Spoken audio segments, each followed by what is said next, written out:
Un, un segundo conjunto de estrategias y de las tácticas que llevan asociadas, para mí tiene que ver con accionar desde los límites,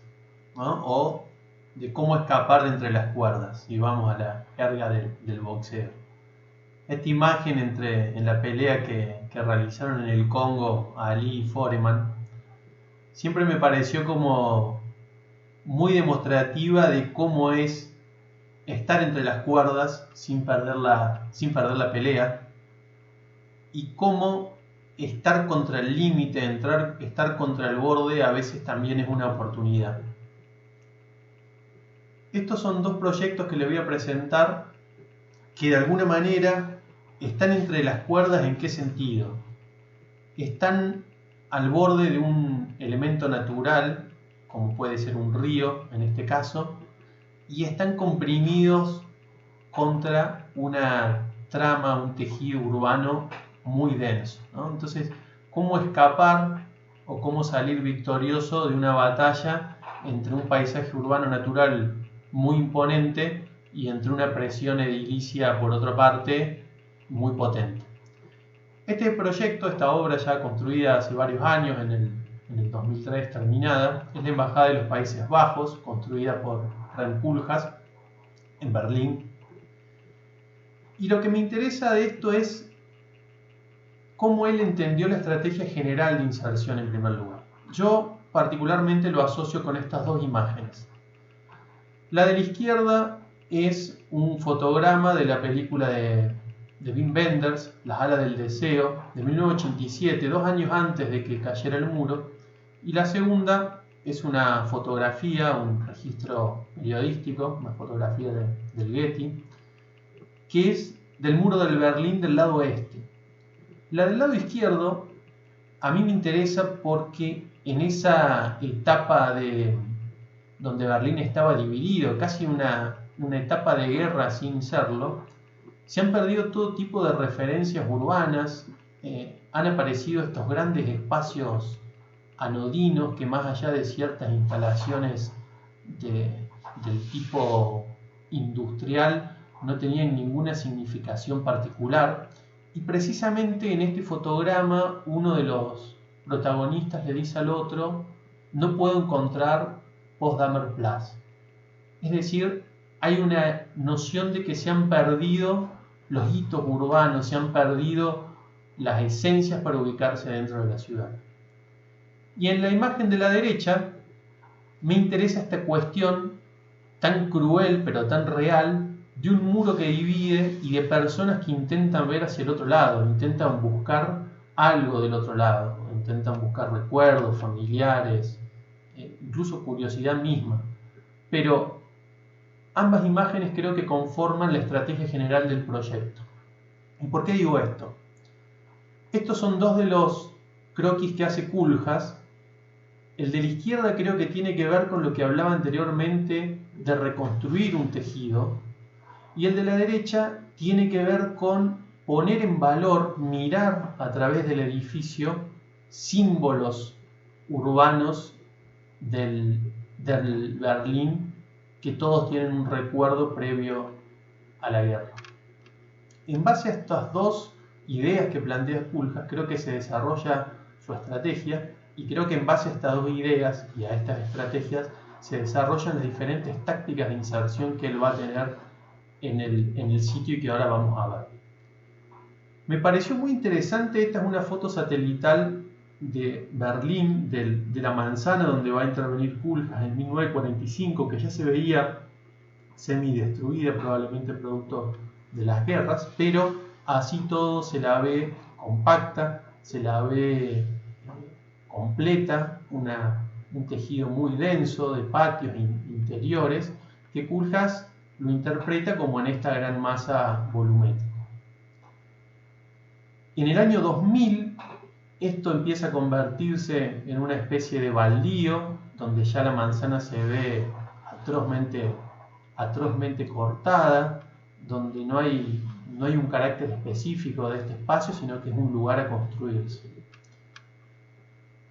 En el año 2005, ya con el edificio completado, de la embajada, esta manzana queda de esta manera, queda un poco lejos de reconstituir la manzana que Koolhaas había entendido. Lo que me interesa de esto es que este gráfico que ven aquí arriba es un gráfico que yo recorté del primer gráfico que había hecho Koolhaas, que era esto. ¿Y por qué lo recorté? Porque Koolhaas entiende que lo que él debía hacer era volver a consolidar esta manzana, obviamente con una normativa urbana en Berlín y en Alemania con todo el rigor que esto implica, y debía convertirla de nuevo en esto. Pero la realidad era que la esquina detrás no era un proyecto propio, sino que era un proyecto de cualquier otro arquitecto que tenga la suerte de actuar en este contexto. Y finalmente en el 2019, más de 15 años o 15 años después de la intervención de Koolhaas, se termina completando tal cual él había pronosticado o había interpretado de la normativa. ¿Qué me parece interesante de esto? Que la mirada estratégica de Koolhaas, esta estrategia global como hablaba Gauss, esta estrategia un poco abstracta, no era una estrategia ideal o una estrategia idealizada, mejor dicho, sino que era una estrategia concreta de que él iba a recomponer la manzana y para eso su edificio debía armarse de esta forma a la espera de la nueva intervención. Entonces, a la izquierda vemos la parte posterior del edificio que él había dejado a modo de medianera, podríamos llamarla, en el momento que no había nada, y si uno hoy hace un viaje a través de Google Earth o Google Maps, puede ver cómo se reconstituyó la esquina que Koolhaas había planteado y cómo su medianera ya pasa a ser parte de un contexto en donde parece que siempre estuvo. Esto me parece interesantísimo porque la estrategia de recomponer la manzana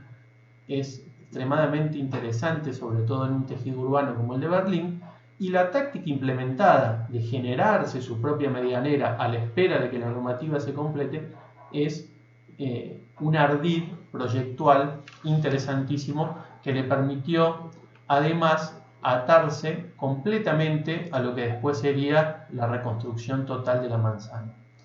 Y sin salirse de los bordes establecidos por la normativa, genera un nuevo vacío urbano que ablanda un poco la trama y que reinterpreta de alguna manera estos patios tan racionales y tan puros con este paso que genera a través de su propio edificio. Entonces empiezan a aparecer espacios oxigenados donde también empieza a recuperar el valor del edificio como hito, que era un poco lo que se perdía en esa primera imagen de Wim Wenders, en esa capacidad de encontrar algo en un Berlín devastado, en un Berlín deprimido por este muro que lo dividía. Empieza a generar espacialidades dentro del mismo edificio, es decir, desde la medianera, por llamarlo de alguna manera, desde ese bloque que hace espalda del edificio, tengo miradas del paisaje urbano que están intercedidas por el edificio mismo y de una manera muy exquisita se toma de la normativa para no romper con el borde y continúa, a pesar del vacío, reconstituyendo esta gran fachada urbana. Es muy interesante cómo incluso la materialidad escogida en un clima y en un paisaje como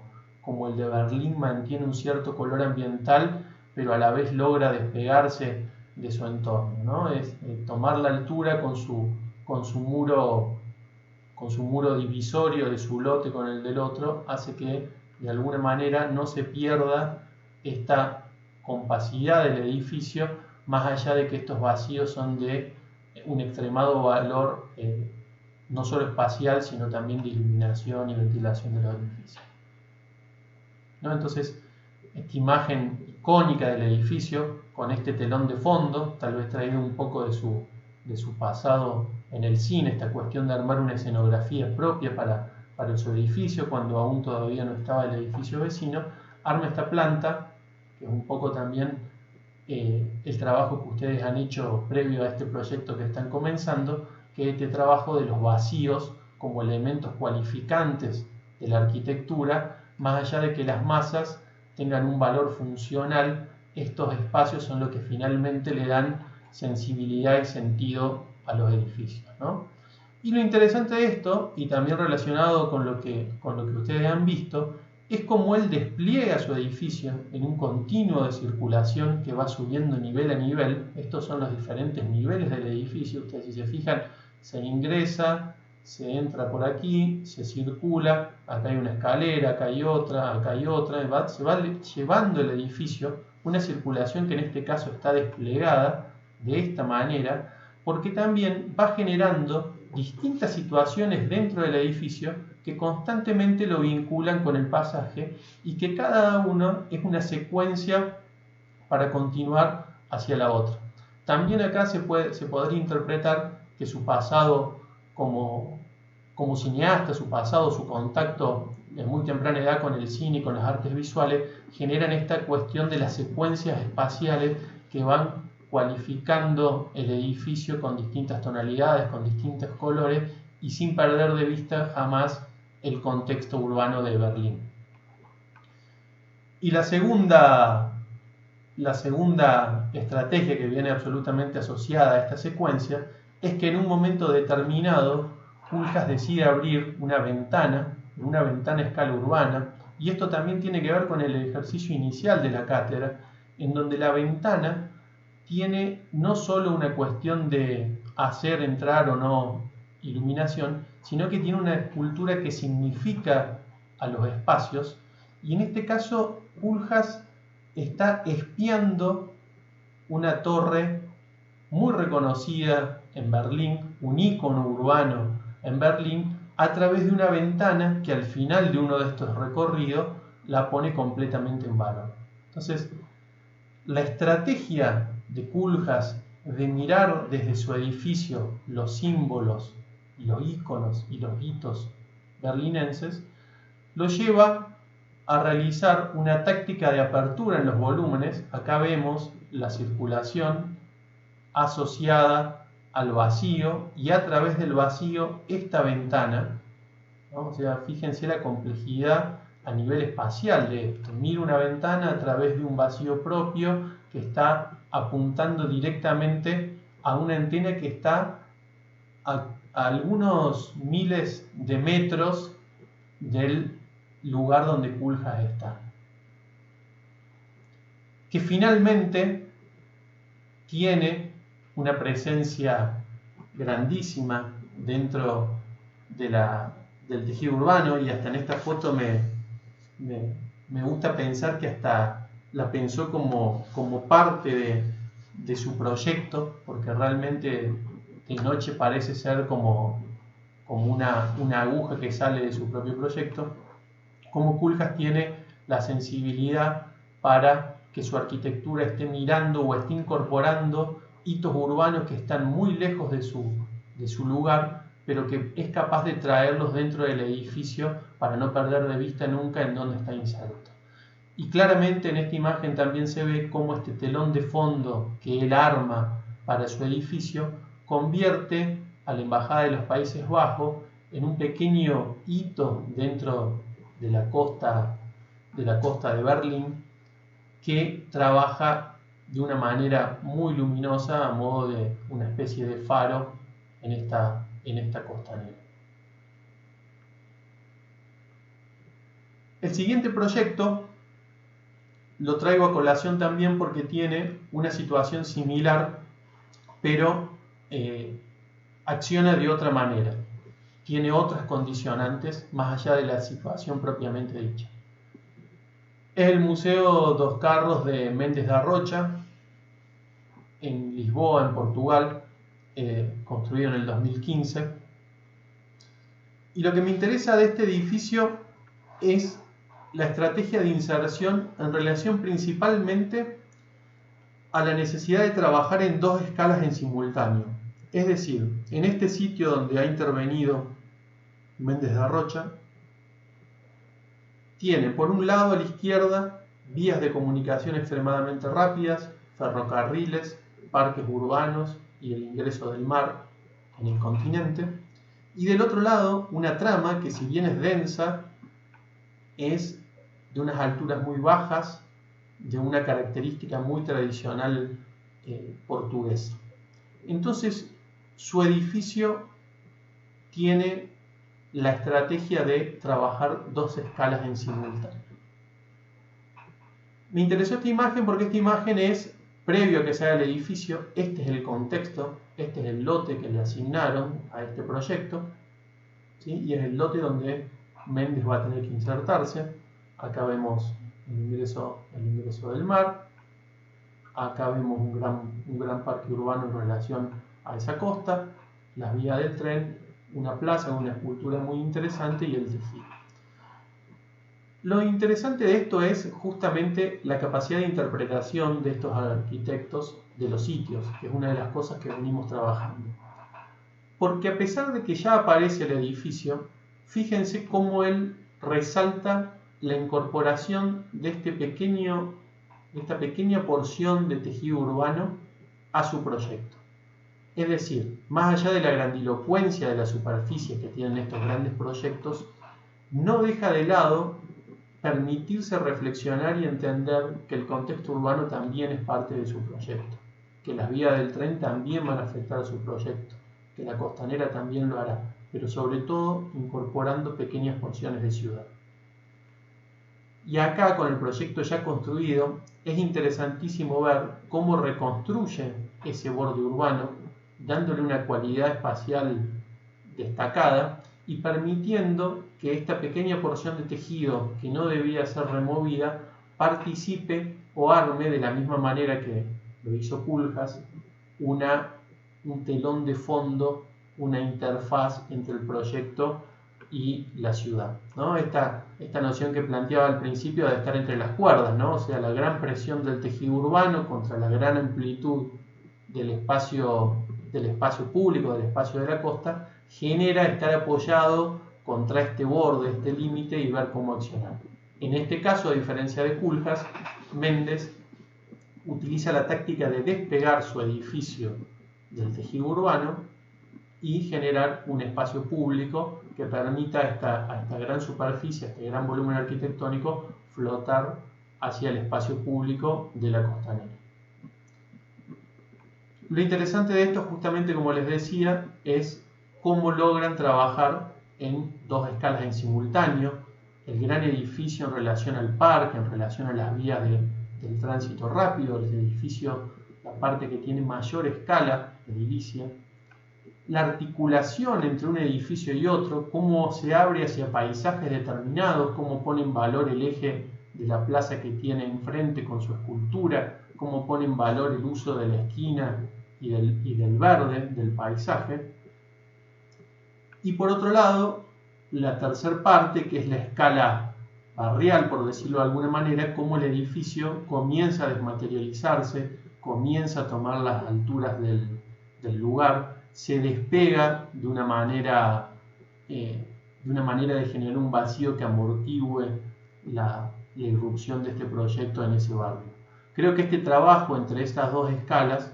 no sería nada sin esos espacios de articulación que estuvimos viendo, que es este espacio propiamente dicho, y cómo dos grandes piezas urbanas se trabajan de diferentes maneras en relación a la escala y el sentido que tiene cada uno de los espacios urbanos que está afectando. Otra de las tácticas utilizadas es una planta baja libre en el plano urbano, como ven acá, la menor cantidad posible de volúmenes, para generar estos espacios intermedios absolutamente necesarios en el espacio público, espacios de protección, espacios de sombra, espacios de una aproximación sensible del habitante al edificio, no una puerta delgada que con 2 centímetros divide una vida urbana muy rica de un espacio interior también muy rico, sino que con el espacio propiamente dicho ya se conforma una puerta de ingreso a estos edificios, ¿no? Acá vemos cómo también estos espacios recortan el paisaje urbano y lo incorporan al espacio público, al espacio intermedio. Obviamente la táctica utilizada es la de elevar estos grandes volúmenes y permitir que todo lo que pasa por debajo permita poner en juego el paisaje urbano circundante. Acá vemos de nuevo cómo la escala se adapta al perfil urbano, cómo aparece esta plataforma, que es esta que vemos acá arriba, como un recorrido perimetral intermedio entre el tejido urbano privado y el espacio público de este gran edificio, el valor de las perspectivas, el valor de desmaterializar en la parte más pequeña, llamémosle así, el volumen más pequeño de su edificio hacia el tejido urbano, y de consolidar y solidificar el volumen más grande en relación a la circulación urbana de mayor tránsito, de mayor velocidad, de mayor escala. También esta noción de conectar el edificio con su entorno urbano y de una conexión literal, como aparece en este segundo nivel, esta gran rampa, que él ya a nivel de la maqueta la había esbozado, una rampa que ingresa en el volumen del auditorio, que es este acá, que lleva a la gente al área de estacionamientos y que permite evitar lo que él representa con esta varilla, que son las vías del tren que cortan esa conexión entre la costa y el edificio, ¿no? Estas ideas de conexión que muchos años después se construyó, no hace mucho esta pasarela, inicialmente no estaba, ¿no? Y que en su proyecto ya planteaba una conexión entre lo que es el estacionamiento y lo que es el auditorio, que es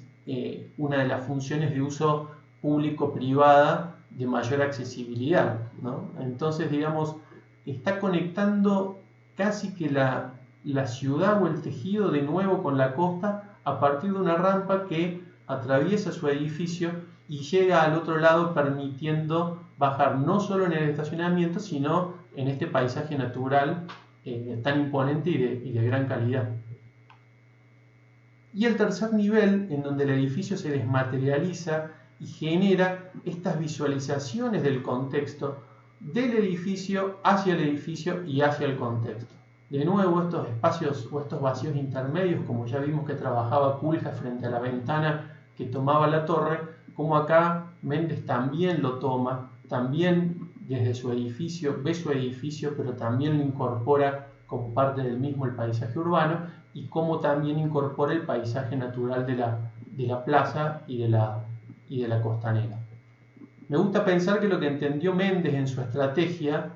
en estos dos grandes barcos encallados que hacen la costa, es entender cómo articular qué hay aquí al medio entre el transatlántico, entre la escala del mar, y qué hay del otro lado donde aparece el bote en la escala de un río, ¿no? Este mar que se mete dentro de Portugal y se va convirtiendo, o viceversa, este río que sale de Portugal y se va convirtiendo en mar. Méndez entendió cómo articular en el transatlántico, cómo articular con este barco estas dos grandes escalas para que todo este edificio, que es uno solo, se vaya descomprimiendo y se vaya adaptando a una condición de vía extremadamente rápida y de barrera urbana como son las vías, con este tejido tan pintoresco de la ciudad de Lisboa, ¿no?